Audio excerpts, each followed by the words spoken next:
ถานีวิทยุกระจายเสียงแห่งประเทศไทยจังหวัดเชียงใหม่ AM 1476 กิโลเฮิรตซ์สถานีวิทยุภาคภาษาชาติพันธุ์แห่งเดียวในประเทศไทยที่มีความทันสมัยเชื่อถือได้สร้างอัตลักษณ์กลุ่มชาติพันธุ์สู่สากล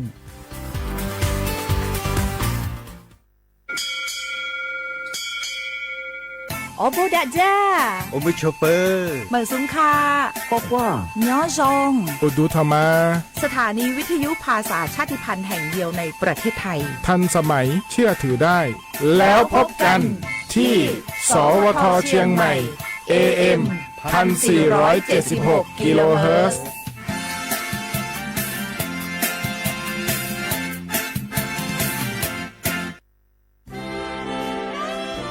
ตลอดประวัติศาสตร์ของชาติไทยพระมหากษัตริย์ไทยทรงเป็นพลังศรัทธาทรงทำนุบำรุงและอุปถัมภ์ศาสนาให้เป็นหลักยึดเหนี่ยวจิตใจของประชาชนเป็นแนวทางในการดำเนินชีวิตด้วยความดีงามศาสนาสอนให้คนไทยรู้จักคุณธรรมความดีและความสามัคคีช่วยประคองจิตใจในยามทุกข์เสริมพลังใจในยามเผชิญอุปสรรคเป็นรากฐานสำคัญของสังคม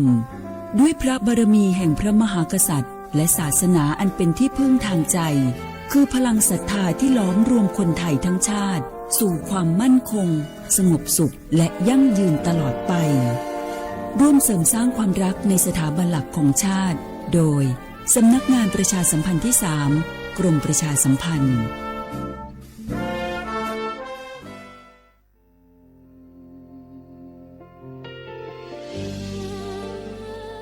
พระเสด็จสู่แดนสวงไทยทั้งปวงน้อมสำนึกในพระมหากรุณาธิคุณตราบนิรันดร์ข้าพระพุทธเจ้าข้าราชการและเจ้าหน้าที่สถานีวิทยุกระจายเสียงแห่งประเทศไทยจังหวัดเชียงใหม่กรมประชาสัมพันธ์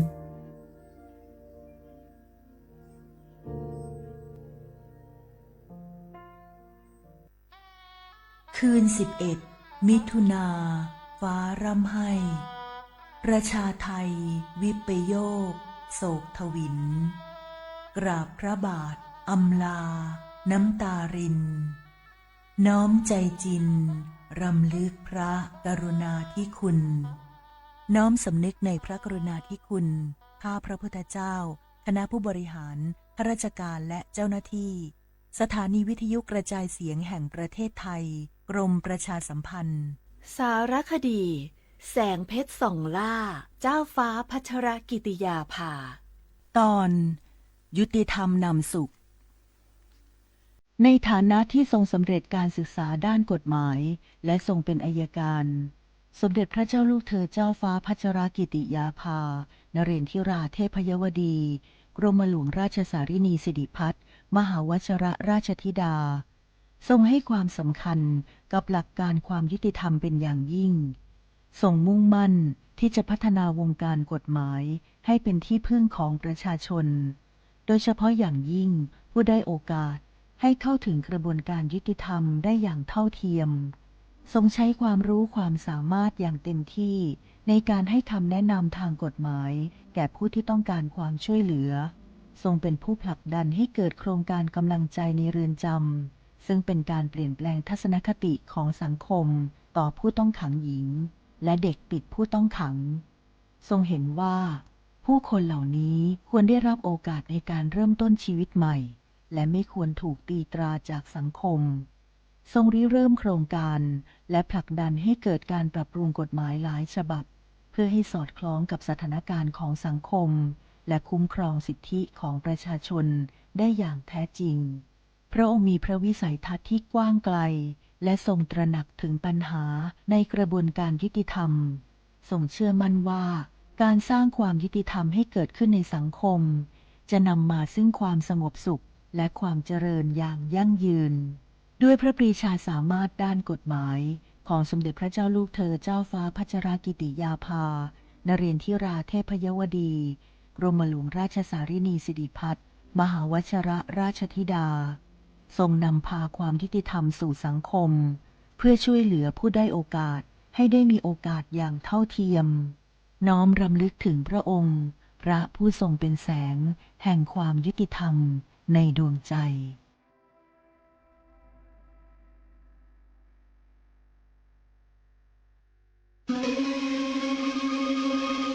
ก้าวสำคัญมาถึงแล้ว เจียงใหม่นครหลวงของล้านนาสู่การเป็นมรดกโลกต่างวัฒนธรรมขององค์การยูเนสโกเมืองที่ยังมีชีวิตและมีประชาชนอาศัยอยู่ร่วมกันวันที่ 3-8 สิงหาคม 2569 นี้สภาการโบราณสถานระหว่างประเทศจะลงพื้นที่ตรวจความพร้อมจังหวัดเจียงใหม่ขอเชิญชวนภาครัฐเอกชนและพี่น้องชาวเจียงใหม่ทุกคนมาร่วมแรงร่วมใจพัฒนาปรับปรุงพื้นที่ทั้ง 5 ประตู 4 แจ่งตามแนวคูเมืองและ 7 วัดสำคัญวัดเจียงมั่นวัดพระสิงห์วัดเจดีย์หลวงวัดพระธาตุดอยสุเทพวัดสวนดอกวัด7 ยอดและวัดอุโมงค์ช่วยกันดูแลให้สะอาดงดงามคงคุณค่าสถาปัตยกรรมดั้งเดิมเพื่อต้อนรับการตรวจครั้งสำคัญนี้ร่วมกันร่วมสนับสนุนเจียงใหม่สู่เมืองมรดกโลกต่างวัฒนธรรมโดยสวท.เจียงใหม่สำนักงานประชาสัมพันธ์ที่ 3 กรมประชาสัมพันธ์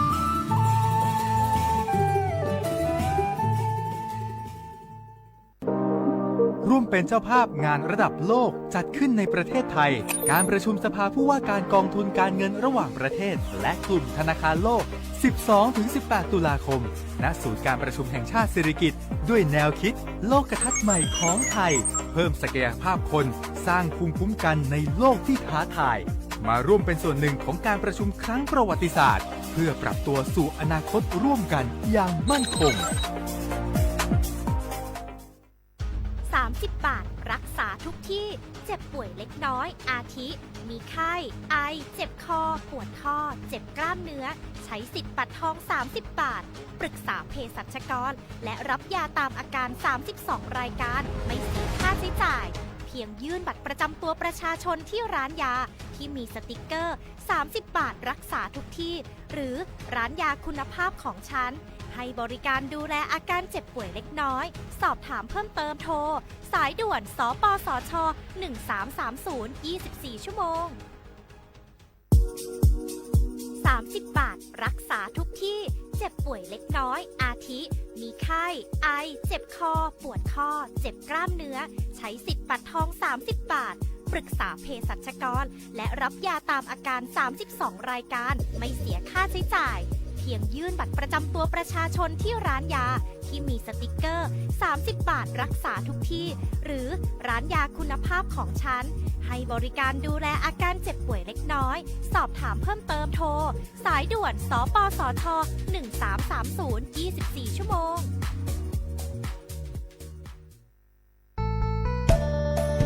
สถานีวิทยุกระจายเสียงแห่งประเทศไทยจังหวัดเชียงใหม่กรมประชาสัมพันธ์ประกาศรับสมัครบุคคลเป็นลูกจ้างเหมาบริการตำแหน่งพนักงานกระจายเสียงภาษาเมียนจำนวน1 อัตราเพื่อเป็นตัวแทนนำข่าวสารร่วมพัฒนาคุณภาพชีวิตชาวเมียนและเผยแพร่วัฒนธรรมท้องถิ่นให้เป็นที่รู้จักผู้สนใจยื่นใบสมัครด้วยตนเองได้ที่งานธุรการสถานีวิทยุกระจายเสียงแห่งประเทศไทยจังหวัดเชียงใหม่ตำบลช้างคลานอำเภอเมืองจังหวัดเชียงใหม่ตั้งแต่บัดนี้เป็นต้นไปสอบถามข้อมูลเพิ่มเติมได้ที่ 053-276-068 ในวันและเวลาราชการมังลิวเอาเก่งเศร้าก็โอ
တဲ့ညီနွယ်ကို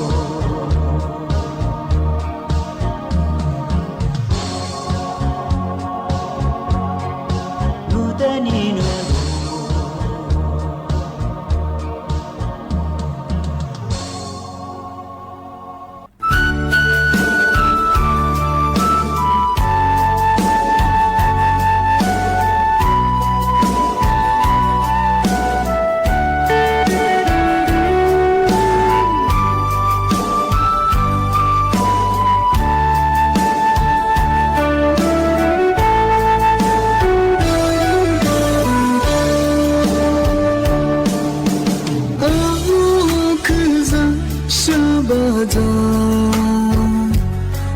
这次努力我冇买单，别的梦是你不顾不到，可路线有点黑，是这的路我去走，是那步苦啊。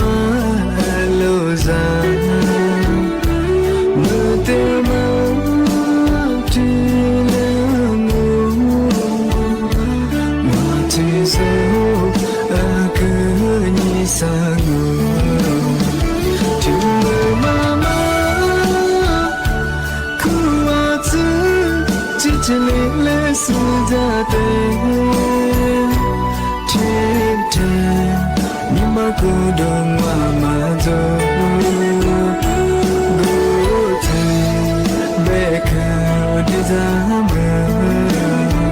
怎么被了？是你可以被我路，坚决在听你的情。solo chỉ là vì sự ra tay mà chỉ chính nụ chỉ dù ra mà nhìn mà sao không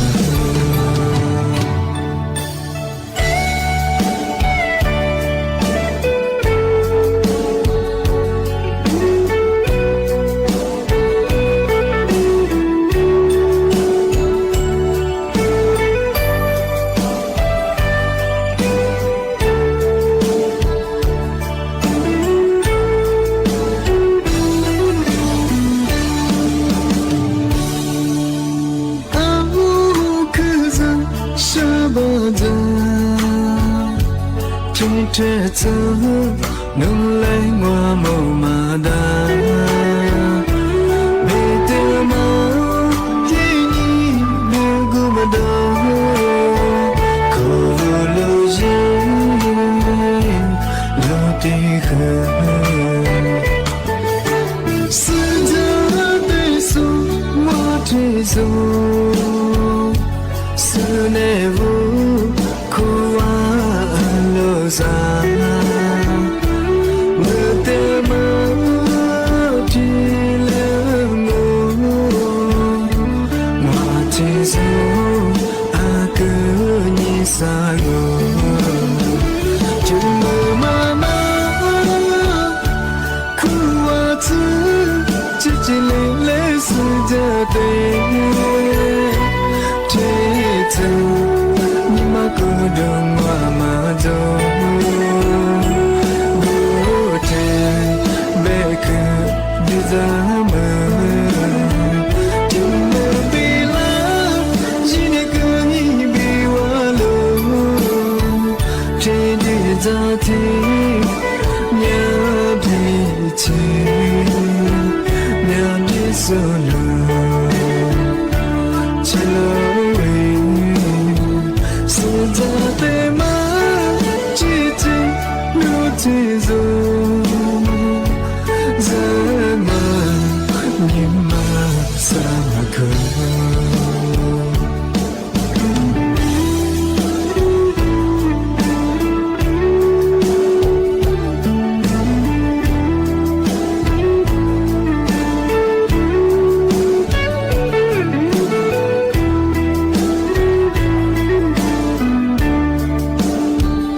写话不来好话阿么啥阿我历史我都知的话做ไปละว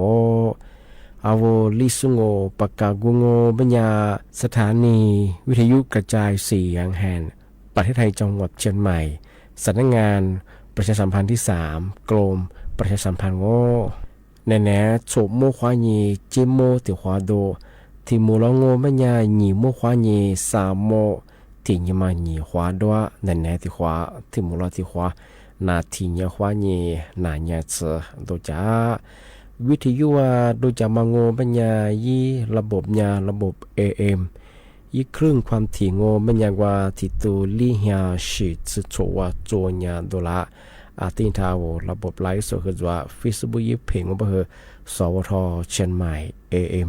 1476กิโลเฮิรตซ์ที่เลโบญาโดละอาทิตย์นี้จะมาเทเชเฮงาที่จะมาปีมาซื้อจินช่างอามือสางโงปัญญากว่าระบบออนไลน์ว่ายายี่เครื่องมาจวกว่าเครื่องขูดหินปูนมาจวงยี่มือทำแบบว่ายาอัตราซาวนิบ้างมาคือกว่าระบบออนไลน์เขาอย่างว่ามาดามมาทีวันน่าเสียงแต่ละอย่างมาดามมาทีนั่งอาทิตย์แบบงมันยาหมอผ่าหมอมาโซกว่าซื้อสุดแบบอย่างคือเอาดาวที่เลยพยายามงมันยามีโอกาสอันติเชื้อมาคือที่เลยเกินหน้าบ่งมาคืออย่างอันตรายาบ่งอาทิตย์เป็นอย่างคือนึกเป็นอย่างคือวันดาววันยี่ช้าง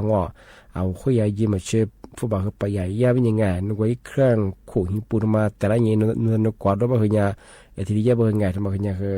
อันตรายาบ่งตัวยาโซหมอผ่าหมอเป็นอย่างคือไงเอาว่าปีขวานูจุดสว่าขูดหินปูนไปยังบ่คือยังไงนูดานูถึงไม่ยังมาคือยี่มันนาบ่งอันนี้อย่างคือว่าโซคือเนี่ยยิ่งไงโซยาหญิงสาวที่เยอะสิงไงสุผู้ช่วยคือจวงอาทิตย์เนี่ยคือยิ่งเครื่องมือคือโครยสิงไงนูดันนูไว้เคยทำมาแต่ละอย่างที่เราไปเยอะก็คือยิ่งมีโอกาสติดเชื้อยังไม่คือไม่เคยยุ่งถือว่าบางวันนูพอวัดซื้อเคยมีไว้ขวามาไงอินาปากรีน่าบ่งอินาปาพักเลงโง่ไม่ยายี่อับเสียก็คือติดเชื้อสิงไงติดเชื้อก็คือวัดจากคือจำนางอีทำมาทำงานอาทิตย์เนี่ยคือเอาว่ายิ่งเงือมาคือ比如讲，侬拍假不和侬讲唔做，不过在于华拍的不和ก็จะก็เลยอินาปานทำมาก็เลย不和นั่นละมันก็ยังมีโอกาสสูงยังไม่ถึงไงอันนี้บางโนกว่ายิ่งเครื่องขูดหินปูนมันโนแต่ละอย่างโนที่กว่าด้วยมันอย่างคืออันตรายยาบริงานมันก็ยากคือแน่นอนคนไหนคือถ่ายเย่บริจาคงาน比如ว่าโนพายีใช้บางวันโนใช้บัตรทอง30 บาทมาเคยยิ่งอย่างที่ขูดหินปูนน่าจะซื้อจุนน่าจะของงานที่เลยไม่ถึงไงนึกว่าโนวูแต่ละนี้พยายามคือเนี่ยอันตรายต่อไงที่เราจะเสือที่ยิ่งกว่าหัวขวาถ้ายิ่งเกิดเงื่อนมันคือที่ติดเชื้อน้ำบริงานมันก็อันตรายง่ายอย่างคือที่แจ้งเตือนละมาสบายวุฒิเชื่อคือกว่ายี่ระบบอะไรคือที่กว่าคนวันน่าเชื่อไงวิ่งคือเราเชื่อมาคือที่น่าเชื่อไงไอ้บ้าคือยังไม่คือเอาที่ขู่หิปุยยังไม่คือไงเอาเรายังไม่คือไงยังมันนางเอายี่วิธีมาซื้องออะไรลิขู่ยังมาซื้อปัญญาจ้า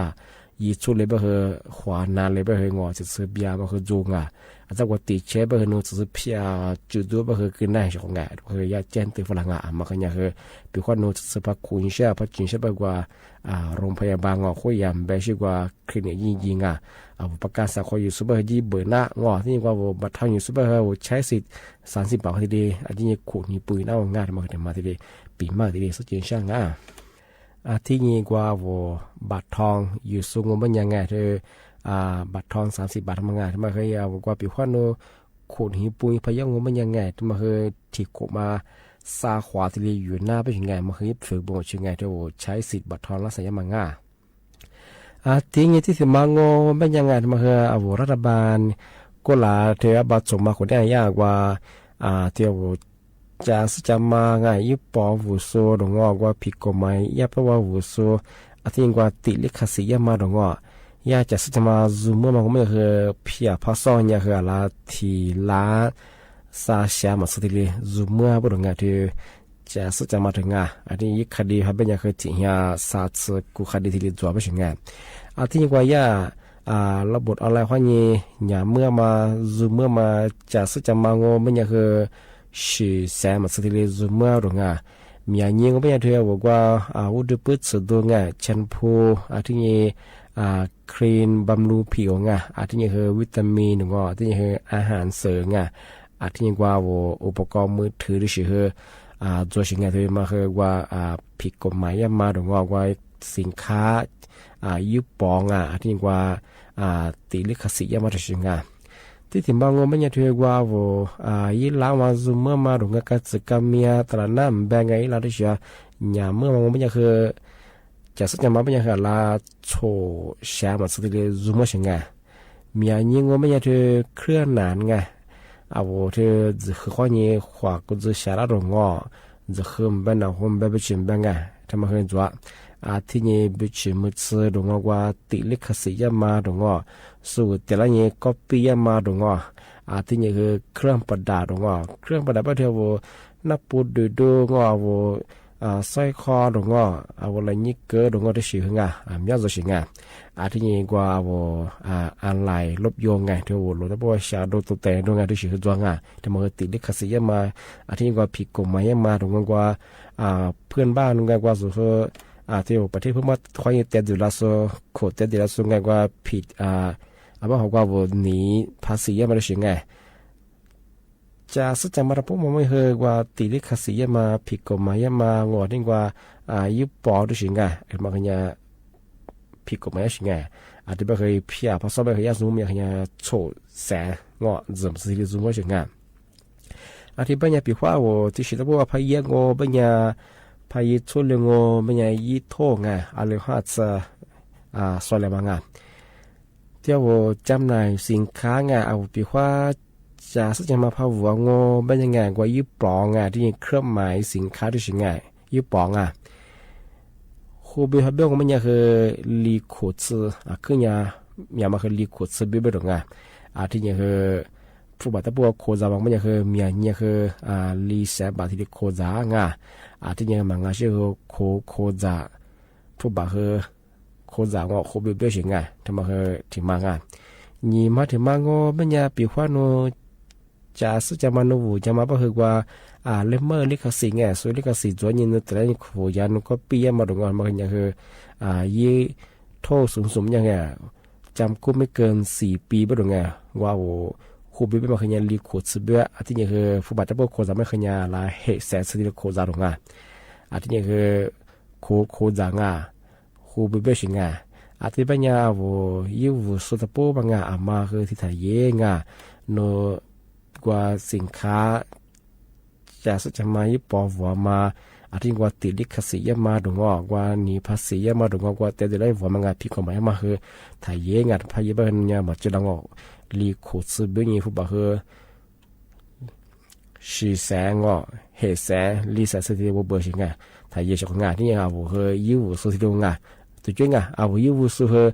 มาคือจำมึงที่เชื่อเพราะว่าคือคือจ้ากว่าผิดกฎหมายเพราะว่าวุ้คือวุ้คือช่วงไหนของงานเพราะว่ายิ่งวุ้สุแต่กับกูยิ่งกับเชื่อชาวบ้านมาสับคือสินค้าคือยิ่งปอคือมีผิดกฎหมายมาคือมีติลิขสิทธิ์มาคือมีงานเพราะว่ามาแต่กับกูยิ่งกับเชื่องานทำไมถึงมาปีมาที่ดีสุดจริงช่างงานที่เป็นยังงานเมื่อซานั่นแหละคือมุกว่าตัวความกันนั่งชกท่าวิทยุของนายจ่าโซไล่สวดตีสุดก็คือข้อความงอง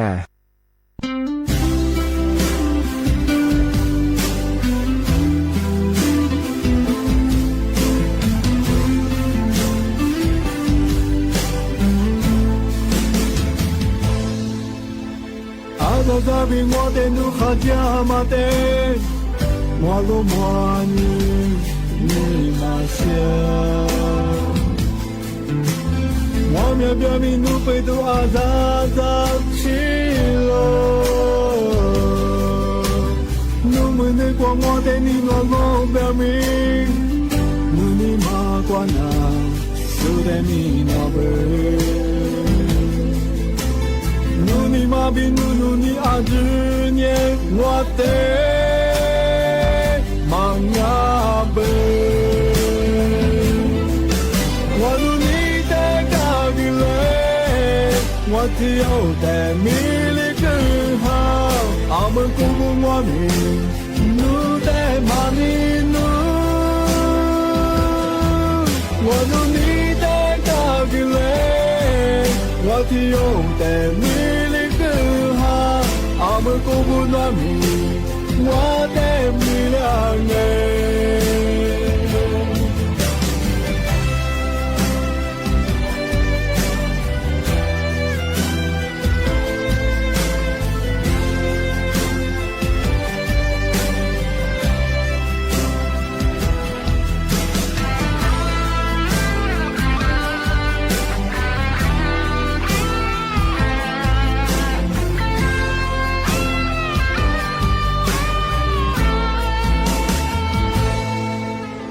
阿扎比我的努哈加马的，我都莫你马些，我面表明努贝杜阿扎扎西了，努么努光我的你我努表明，努你马关啊，是的你那贝。努尼玛比努尼阿之年，我的忙阿伯，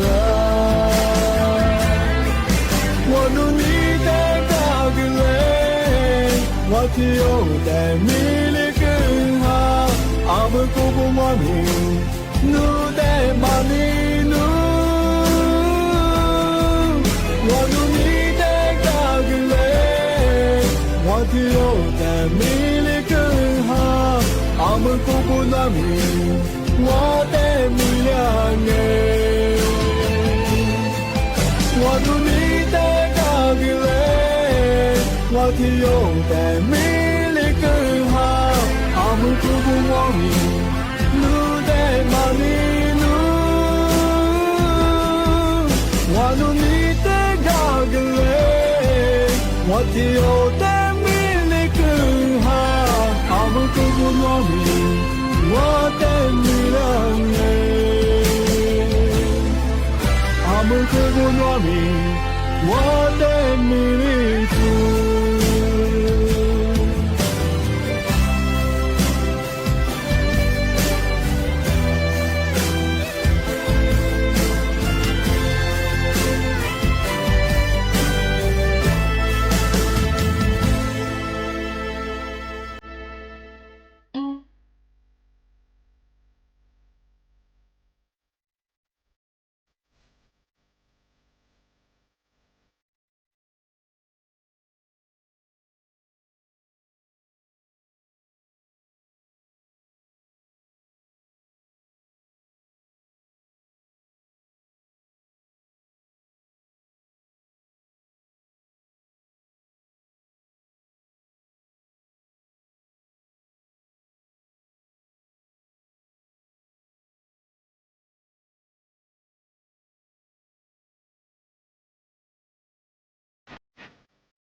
ที่นี้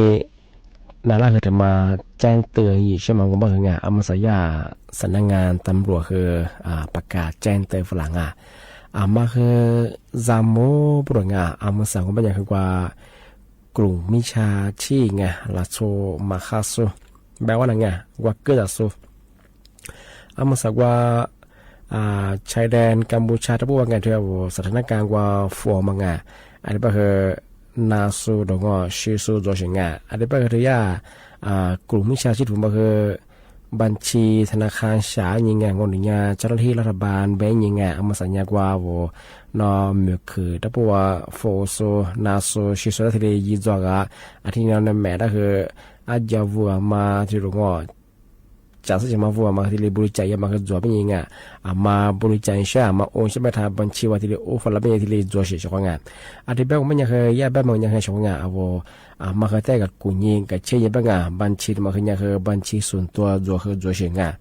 กลุ่มมิจฉาชีพมันยังสายยิงที่ดีตั้งงานแบบคือมาผู้บ่าวอ้วคือแต่กับกุญยิงกับเชี่ยงานเป็นข้อวัวที่เกิดมาแล้วมาซื้อมามั่นใจงงมันยังไงว่ายี่ข่าวตัวยิงมาใส่แบบคือว่ายูทูบเบอร์เบอร์งานส่วนไม่ออกจากงานส่วนว่ารับบริจาคมังเอาตัวชี้ยิงที่กับตัวยิงช่วงงานว่ามาซื้อสุดได้ที่ผู้บ่าวอ้วมางอบริจาคแบบว่าโอ้เชื่อมาที่ยี่มันยังมาข้าเจ้าอ้วแบบเอาผู้บ่าวก็มาเปย์ช่วงงานแต่อยู่ยังช่วงงานมาคือกลุ่มชาชีพมาคือว่าสถานการณ์ที่สุดจะบอกที่สุดจะบอกว่าแต่ละเงี้ยว่าผู้บ่าวว่าคือลำมังอที่เชื่อมช่วงเอาละบริจาคอีกจ้ามาคือตัวช่วงงานแบบคือมาคือแต่เนี่ยจำโมบเรื่องงานมันก็จะมาปีมาเจนเตอร์ช่างงานอาทิตย์แบบงงเป็นยังไงนี่เนี่ยคือนะปีมาคือที่แรกจอยช่างงานมาคืออาทิตย์เนี่ยจำโมงานนี่มีถึงยี่แบบคือกลุ่มตุนนี่อยู่วิธีแบบช่างงานที่ว่าพันเหนือโชจังหวะมันคืออาทิตย์เนี่ยฝ่ารับช่างงานมันคือเนี่ยเรียบแบบงานที่ว่าแม่ห้องสอนเชียงรายไงอันนี้ลำปางลำพูนจังหวัดน่านไงที่จังหวัดแม่ห้องสอนเชียงรายถึงไง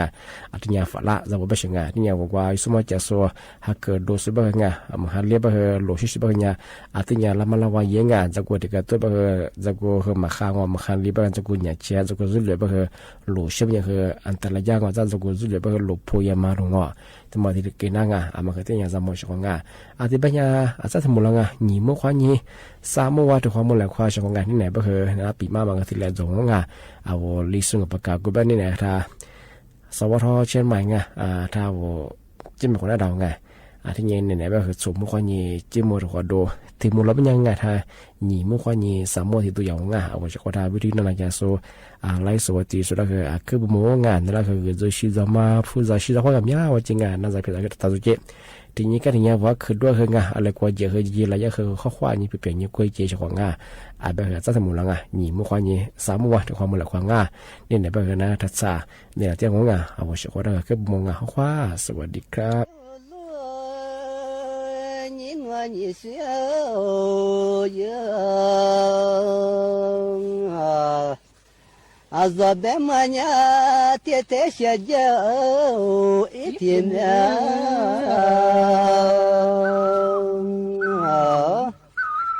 还没来。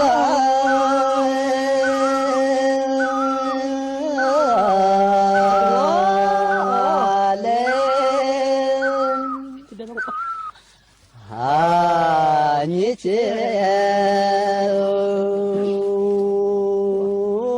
天灭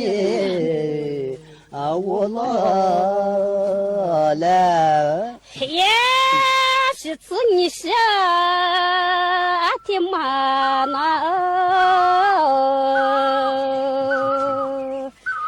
咋的咋看？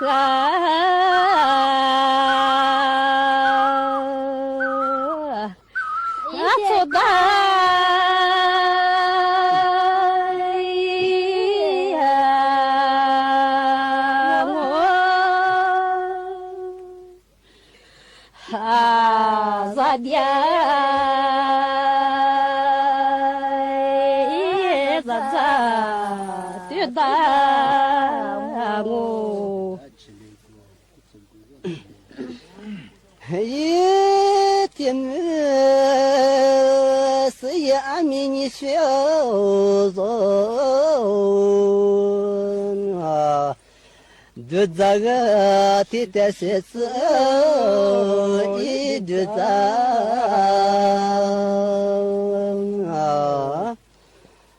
是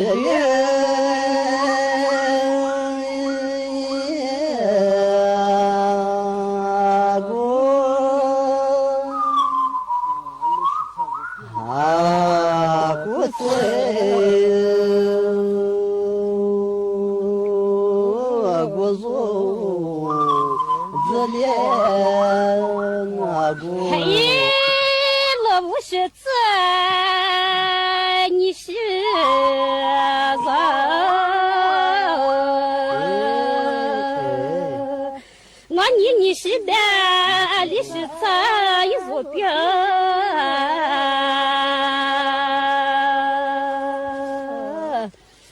马错。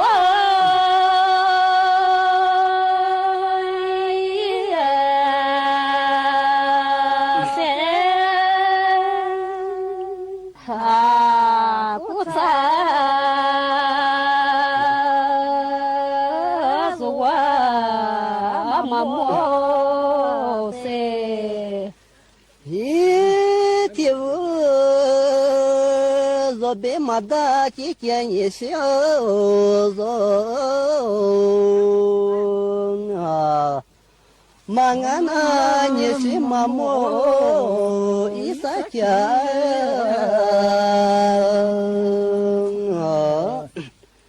啊，大莫。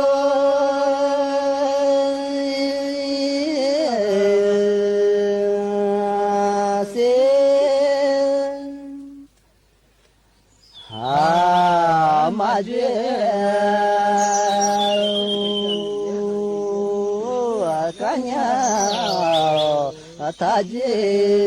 啊是，看我妈做，你努力学啥？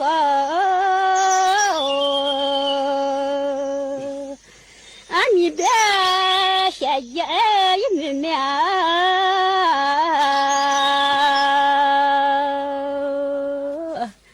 你往里。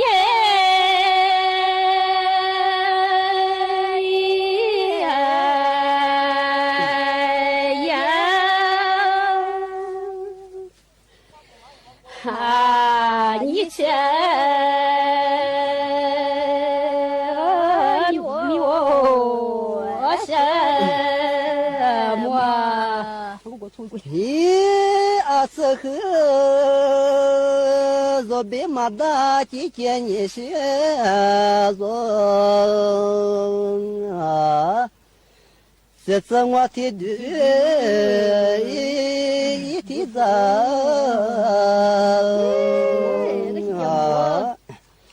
啊，这里。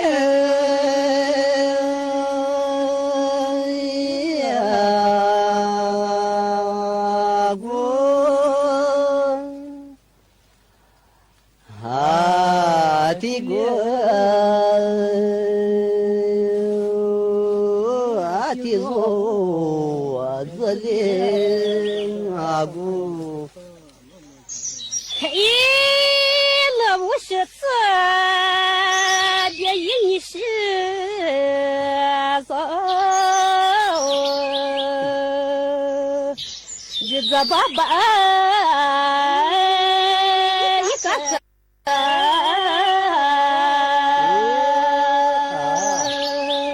那真的是怎么事？没人。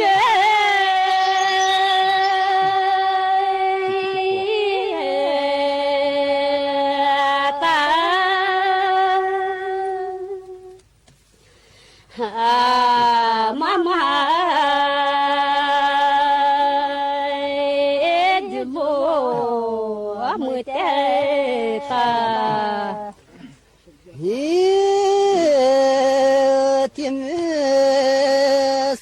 你学着啊，若别么呢，你学着做个不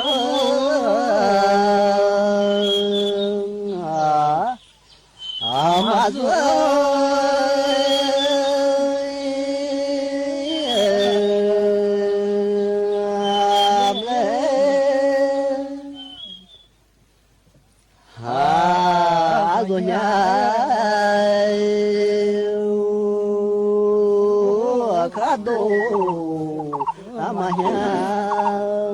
的。咦，可不嘛这，姑姑你是人，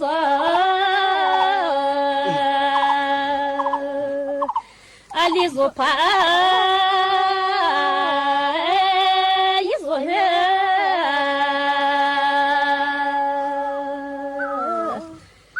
马过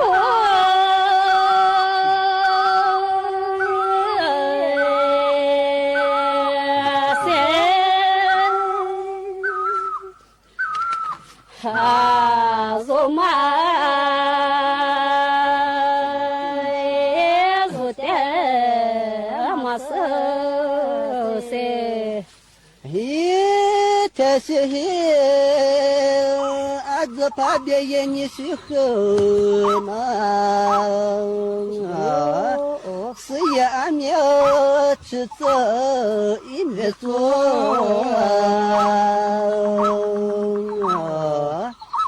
俺你是。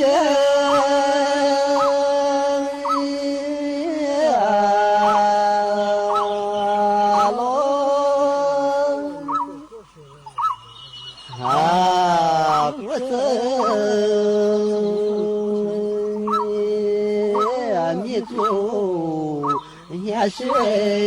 啊咯，也是自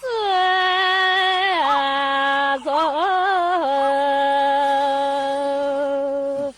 是自年上了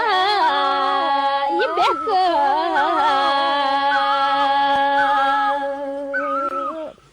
你做。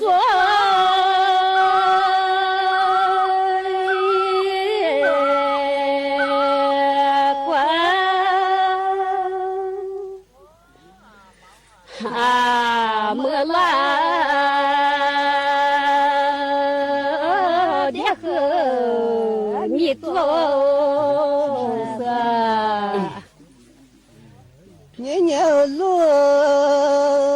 天门你学啊，这次我撒起些年年一么来啊，俺妈爹。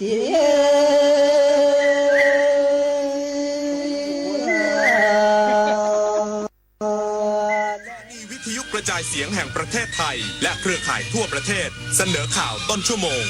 รู้เร็วรู้จริงเกาะติดทุกสถานการณ์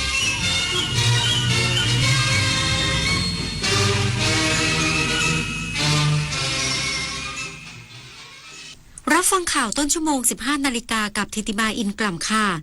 โฆษกสำนักงานคณะกรรมการป้องกันและปราบปรามยาเสพติดเปิดเผยอัยการญี่ปุ่นสั่งไม่ฟ้องหญิงไทยลักลอบขนยาเสพติดอีกสักครู่กลับมาติดตามรายละเอียดค่ะกราบก้มบังคมบาปิยราชธิดาพระเสด็จสู่ฟ้าปวงประชาร่ำให้ครวญนานาพระกรณียกิจในดวงจิตทวินหวนทุกเร้าเศร้าในสวง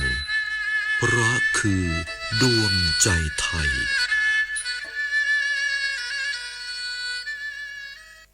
ทุกคนล้วนมีโอกาสเริ่มต้นใหม่มูลนิธินภาหนึ่งในพระดำริของสมเด็จพระเจ้าลูกเธอเจ้าฟ้าพัชรกิติยาภานเรนทิราเทพยวดีกรมหลวงราชสารินีสิริพัฒน์มหาวชรราชธิดามุ่งสร้างโอกาสพัฒนาผู้ก้าวพลาดกลับคืนสู่สังคมอย่างมีคุณค่าเพราะโอกาสเปลี่ยนชีวิตมูลนิธินภาพลังแห่งโอกาสพลังแห่งการเริ่มต้นเพื่อสังคมที่ยั่งยืนที่ลืมบ่อยๆอย่าเพิ่งชะล่าใจลืมของเป็นครั้งคราวนั่นเรื่องธรรมดาแต่ถ้าเริ่มลืมเหตุการณ์ที่เพิ่งเกิดสับสนวันเวลาหลงทางในที่คุ้นเคยหรือเริ่มคุยกับใครไม่รู้เรื่องนั่นเป็นสัญญาณอันตรายของภาวะสมองเสื่อมสังเกตเร็วดูแลได้ไวพบความผิดปกติอย่านิ่งนอนใจรีบปรึกษาแพทย์เพื่อรัก